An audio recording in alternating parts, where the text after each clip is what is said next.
예수님께서 이 땅에 오신 이유는 영광을 보이시기 위함입니다. 식물이 태양빛을 받게 되면은 광합성이 일어납니다.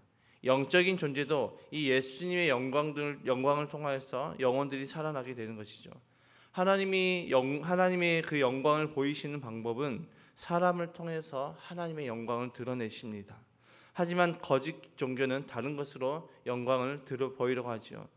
로마 가톨릭은 어떻게 했습니까? 면죄부를 팔아서 건물을 지었습니다. 그래서 그 건물을 통하여서 하나님의 영광을 드러내려고 했습니다.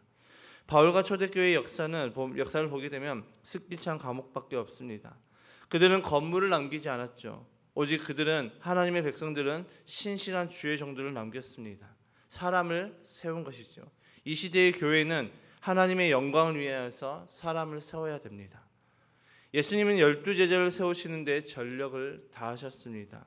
17장은 예수님의 마지막 기도이죠. 1절에서 5절까지 그 기도는 예수님 자신을 위한 기도였고 6절에서 19절까지의 기도는 제자들을 위한 기도였습니다. 20에서 26절까지의 기도는 미래의 제자들을 위한 기도이죠. 중요한 것은 3분의 2가 이 17장에 기록된 3분의 2가 제자들을 위한 기도라는 것입니다. 그 핵심의 내용은 다름이 아니라 그들이 보존되어야 되고 보호되어야 된다는 것입니다.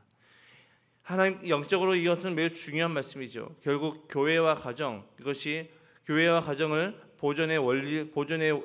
교회와 가정이 보존되는 그런 원리이기도 합니다. 구체적으로 우리는 어떻게 보존할 수 있을까요?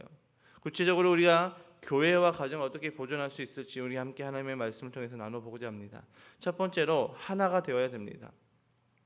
11절의 말씀에 거룩하신 아버지께서 내게 주신 아버지의 이름으로 그들을 지켜주셔서 우리가 하나인 것과 같이 그들도 하나 되게 하여 주십시오라고 말씀하고 있습니다. 사랑하는 성도 여러분, 제자가 지켜지는 그 원리는 각자 도생이 아니라 동행하고 연합해야 되는 것입니다.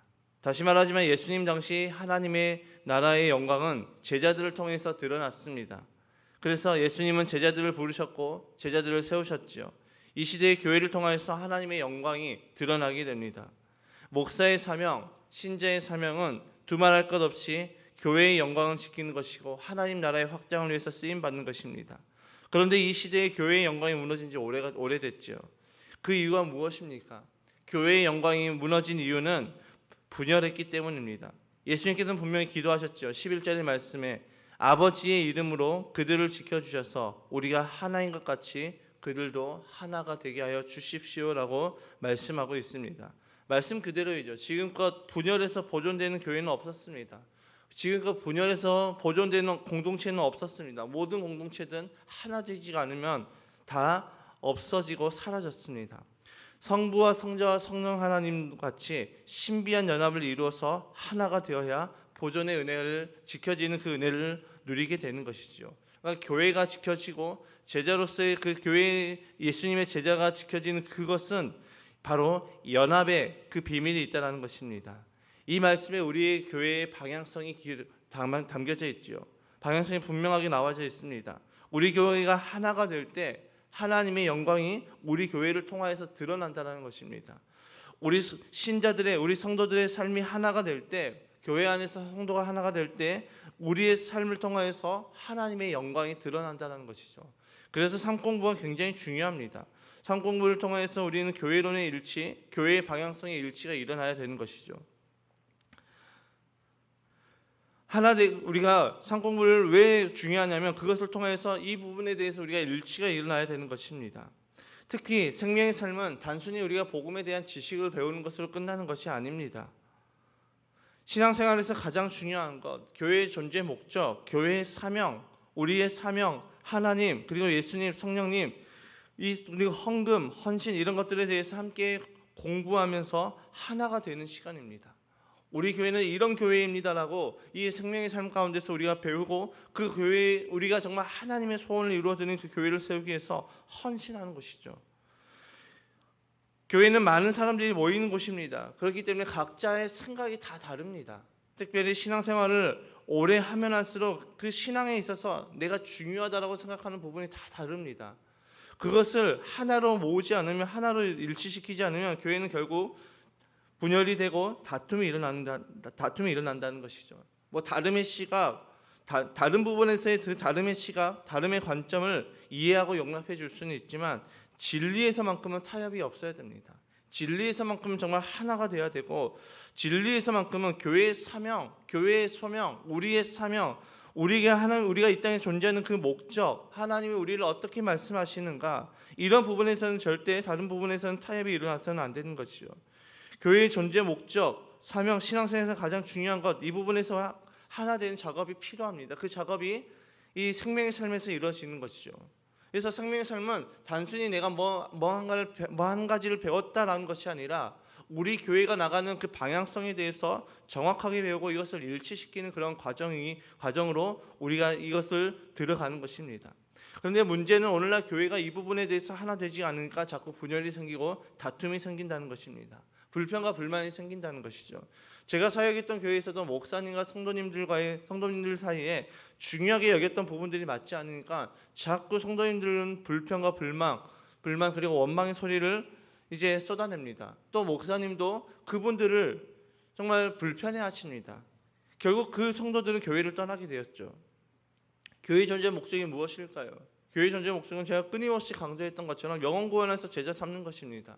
이것은 홍 목사인 제가 주장하는 것이 아니라 예수님께서 우리에게 주신 사명이죠. 마지막 지상 명령입니다. 교회가 이 사명을 감당하지 못하면 더 이상 교회로서의 그 역할을 감당하지 못하는 것입니다. 여러분, 식당이 맛이 없으면 어떻게 될까요? 식당이 맛이 없으면 사람들이 가지 않습니다. 왜냐하면 식당에서 가장 중요한 것을 놓쳤기 때문이죠. 맛없는 식당은 아무리 외관을 아름답게 꾸미고 안에 인테리어를 정말 너무나도 아름답게 하고 뷰가 좋은 곳에 자리를 잡아도 맛이 없으면 사람들이 가지 않습니다. 왜일까요? 식당에서 가장 중요한 것을 잃어버렸기 때문이죠. 교회가 사명을 감당하지 않으면 더 이상 교회라고 말할 수가 없습니다. 교회가 예수님께서 주신 그 사명, 영혼 구원에서 제자 삼는 것, 이것은 홍 목사의 제자가 아니라 예수님의 제자를 세우는 것이죠. 그 제자를 세우는 그 사명이 일어나지 않으면, 그 사역들이 일어나지 않으면, 교회로서의 그 사명을 감당하지 않으면 교회는 문을 닫아야 된다는 것입니다. 교회가 사명을 감당하기 위해서는 어떻게 될까요? 오늘 본문의 말씀처럼 예수님께서 우리를 위해서 기도했던 것처럼 우리는 하나가 되어야 됩니다. 저는 우리 교회가 끝까지 하나가 되기를 원합니다. 정말 교회에서 각자 생각해서 주장하면서 각자 도생하는 것이 아니라, 우리가 야고보서를 우리가 함께 공부하면서 그 강의를 하면서 계속해서 야고보 사도가 이야기했던 것이 무엇입니까? 우리 인간의 정욕을 통해서 우리는 다툼이 일어나고 분열이 일어난다는 것이죠. 이 인간의 정욕이 무엇입니까? 자기를 주장하려는 의지라는 것입니다. 교회에서는 나를 주장하는 의지로 나를 주장하는 것이 아닙니다. 나의 주장을 이야기하는 것이 아닙니다. 하나님의 소원을 이루어드리고 하나님의 뜻을 이루어드리는 것이 교회여야 되는 것이죠. 그렇다면 정말 우리 교회에서 정말 우선이 되어야 되는 것은 하나님의 소원을 이루어드리는 교회가 되어야 된다는 것입니다. 수많은 사람들이 교회를 통해서 나의 소원을 이루려고 합니다. 그러니까 자꾸 교회 안에서 삐그덕거리는 것이죠. 그러나 교회는 나의 소원을 이루는 것이 아니라 하나님의 소원을 이루어드리는 교회가 될 때 내 소원은 하나님께서 역사하시고 책임져 주신다는 것입니다. 그래서 예수님께서도 이 마태복음 6장에 뭐라고 말씀하고 있습니까? 먼저 그의 나라와 그의 의를 구하라고 말씀하고 있죠. 우리의 것을 먼저 주장하는 것이 아니라 하나님의 뜻을, 하나님의 말씀을 주장함으로 말미암아 교회 안에서 나를 주장하는 것이 아니라 하나님의 뜻을 이루어드리는 교회, 하나님의 소원을 이루어드리는 교회가 될 때 하나님께서는 이 모든 것들을 책임지시고 이루신다는 것입니다. 교회는 나의 생각, 나의 관점이 우선되는 것이 아니라 하나님이 원하시는 교회를 세우는 일에 하나님의 소원을 이루어드리는 그 교회가 되는데 우리가 힘쓰고 하나 되기를 원합니다. 그렇게 하기 위해서는 각자의 역할에 충실하고 서로의 역할을 존중하면 되는 것입니다. 목사는 목사로서의 그 역할에 충실하고 또 목사로서의 그 역할을 존중해 주시고, 또 저는 성도님들의 목자님들의 그 역할에 충실하고 거기에 대해서 제가 존중하고, 또 장로님과의 그 연합을 통하여서 교회가 건강하게 세워지는데 더욱더 힘써야 된다는 것이죠. 제가 목사니까 여러분은 저에게 다 무릎을 꿇으십시오. 이런 마인드로 있으면 교회는 하나 될 수가 없습니다. 그래서 교회에서는 담임 목사의 리더십이 굉장히 중요하죠. 성부, 성자, 성령님은 연합의 신비를 우리에게 보여주셨습니다. 성부님과 성자 하나님, 성자 예수님, 성령 하나님은 서로 각자 있었지만 그들은 정말 그 세 분은 한 위로 연합하셨습니다. 그 신비를 우리에게 보여주셨고 그 연합의 신비를 통하여서 하나님의 그 언약적 사역이 성취가 되었고 완성이 되었죠. 완성이 되어 가고 있지요. 우리 교회는 주 안에서 연합하기를, 우리 교회가 정말 이 주 안에서 우리 성부, 성자, 성령님이 한 위로 삼위가 하나로 연합되었던 것처럼 삼위가 이 하나로 삼위일체로 연합되었던 것처럼 우리도 주 안에서 정말 우리 목사와 성도, 목사와 장로, 목사와 목자, 목녀 따로 있는 것이 아니라 정말 하나가 되어서 연합하여서 정말 하나님의 교회를 세우는, 하나님께서 원하시는 교회를 세우는 저와 여러분이 되시길 주님의 이름으로 축복합니다. 이를 위해서 우리는 날마다 기도해야 됩니다. 예수님처럼 기도해야 됩니다. 아버지의 이름으로 그들을 지켜주셔서 우리가 하나인 것과 같이 그들도 하나가 되게 하여 주시옵소서. 이렇게 기도하는 저와 여러분이 됩시다. 그래서 교회는 동행하고 연합해야 됩니다. 두 번째로 제자의 보존의 원리는 악에 빠지지 않아야 됩니다. 15절 하반절의 말씀을 보면 악한 자에게서 그들을 지켜주시는 것입니다 라고 예수님께서는 기도하고 계시죠. 사랑하는 성도 여러분, 제자 보존의 원리는 거룩해야 되는 것입니다. 예수님은 간절히 기도하셨습니다. 제자들이 보존되어야 한다. 그래서 악에 빠지지 않게 해달라고 기도했습니다. 악에 빠지지 않아야 된다. 우리가 악에 빠지지 않아야지 우리의 삶을 통하여서, 교회를 통하여서 하나님의 영광을 선포할 수가 있습니다. 소금의 맛을 잃으면 더 이상 쓸데가 없습니다. 교회는 거룩함을 잃어버리면 그 순간 교회가 아닙니다. 어떻게 거룩함을 유지해야 될까요? 어떻게 악에 빠지지 않을 수 있을까요? 이 교회와 세상을 구분해서 이분법으로 우리가 따로 봐야 될까요? 그것은 아닙니다. 17절의 말씀에 예수님께서는 어떻게 우리가 거룩함에 악에 빠지지 않고 거룩함을 유지할 수 있는지에 대해서 말씀하고 있습니다. 진리로 그들을 거룩하게 하여 주십시오. 아버지의 말씀은 진리입니다. 그러니까 진리만이 우리를 거룩하게 한다는 것이죠. 14절의 말씀에 나는 그들에게 아버지의 말씀을 주었는데 세상은 그들을 미워하였습니다. 그것은 내가 세상에 속하여 있지 않은 것과 같이 그들도 세상에 속하여 있지 않기 때문입니다 라고 말씀하고 있죠. 그러니까 아버지의 말씀을 통하여서 우리가 거룩하여진다라고 말씀하고 있습니다. 바울도 동일한 수준의 이야기를 했죠. 디모데전서 4장 5절에 바울이 디모데에게 이렇게 교훈하고 있습니다. 모든 것은 하나님의 말씀과 기도로 거룩하여집니다. 여러분, 교회가 세속화가 되면 안 됩니다. 마귀의 밥이 되고, 세속화가 되는 순간 마귀의 밥이 되고 하나님도 역사하지 않지요. 교회에서 자꾸 인본주의적인 것을 자꾸 주장하고 그 일을 교회가 자꾸 정말 하나님의 뜻이 아닌 자꾸 인간적인 방법으로 나아가려고 하면 교회는 결국 마귀의 밥이 되고 분열이 되고 결국 찢어지고 하나님께서 역사하지 않죠. 끝까지 거룩해야 하는데 그 일을 위해서 가장 중요한 것은 무엇이냐면 바른 말씀을 선포하는 것입니다. 종교개혁의 출발이 솔라 스크립툴라입니다. 그러니까 오직 은혜, 오직 하나님 말씀이었죠. 성경을 짓밟으면 안 됩니다. 우리는 성경을 사랑하고 성경을 잘 가르치고 성경을 지켜야 됩니다. 그래서 제가 끊임없이 이야기하는 게 성경에 대한 올바른 지식, 하나님에 대한 올바른 지식이 있어야지 올바른 방향성으로 우리가 성장할 수 있다고 말씀을 드리는 것입니다. 우리 교회가 지금까지 악에 빠지지 않은 이유, 우리 원로 목사님을 통하여서 교회가 1996년도에 세워지고 지금까지 존재할 수 있었던 이유는 무엇입니까? 바로 하나님의 말씀을 붙들었기 때문이죠. 교회가 언제 망할까요? 언제 교회가 망하게 될까요? 교회는 하나님의 말씀을 떠날 때 교회는 망하게 됩니다.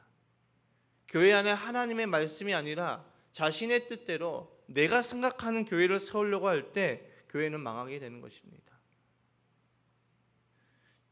저희 교회 안에 한 35명에서 한 40여 분 정도가 우리가 함께 공동체를 이루고 예배를 드리고 있습니다. 이분들이 다 각자가 원하는 교회를 세우려고 한다면 교회는 어떻게 될까요? 늘 시끄럽습니다. 늘 사분오열되는 것이죠. 그래서 교회는 하나님의 말씀을 떠나서는 안 됩니다.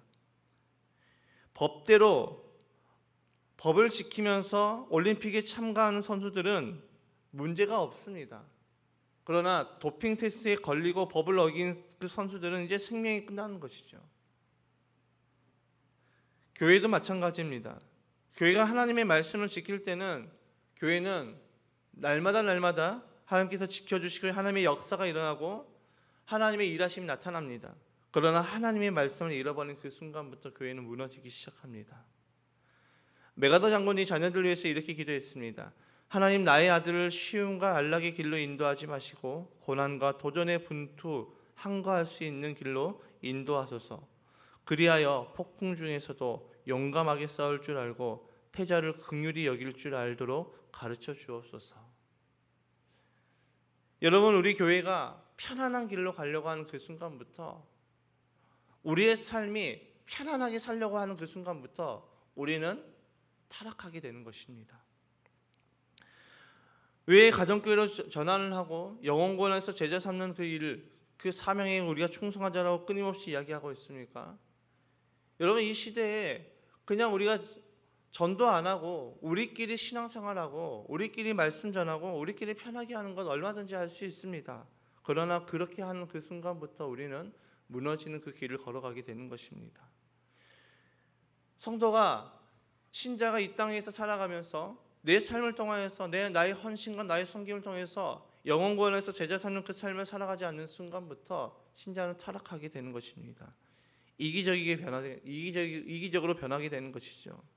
그렇다면 우리는 언제 강력해집니까? 우리가 깨끗하고 투명할 때이죠. 교회가 거룩할 때 강력해지는 것입니다.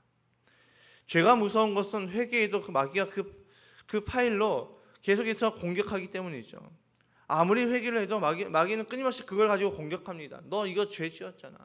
너가 그러고도 하나님의 자녀 맞아? 너가 그렇게 살고도 하나님의 자녀가 맞아? 라고 해서 끊임없이 공격합니다. 우리는 할 수 있는 대로 죄와 싸워야 되고 피 흘리기까지 싸워야 됩니다. 그래서 담대할 수가 있습니다. 그래서 우리가 하나님의 말씀과 기도를 붙잡아야 되는 것이죠. 죄와 싸우는 것은 내가 하나님을 더욱더 하나님께 집중하는 것입니다. 죄와 싸우는 것, 죄와 피 흘리기까지 싸우는 것은 끊임없이 내 안에 들어오는 인간적인 정욕을 우리가 거부하고 하나님의 사람으로 길들여지는 것, 온전함으로 나아가는 것입니다. 하나님의 말씀으로 또 하나님을 향한 기도로 우리가 그 말씀과 기도로 하나님의 사람으로 길들여져 나가는 것이죠. 그래서 우리는 교회 안에서 어떤 훈련들이 있으면 거기에 대해서 우리가 외면하는 것이 아니라 적극적으로 참여해야 되는 것입니다. 어떤 교회가 승리할까요? 거룩한 교회이죠. 이 마지막 세대에 어떤 교회가 살아남을까요? 거룩한 교회가 살아남습니다. 하나님의 말씀을 선포하고 진리의 말씀을 선포하고 그 진리의 말씀을 붙잡고 기도하는 교회가 결국은 승리하고 결국은 남는다는 것이죠. 그렇다면 성도는 어떤 성도가 승리하는 삶을 살아갈까요? 말씀에 붙들려 있는 사람입니다. 이 마지막 세대에 사탄은 자꾸 우리에게 타협하게 만듭니다. 그러나 하나에 타협하게 되면 그 다음 것에 대한 타협은 너무나도 쉽습니다. 뭐든지 처음이 어렵습니다.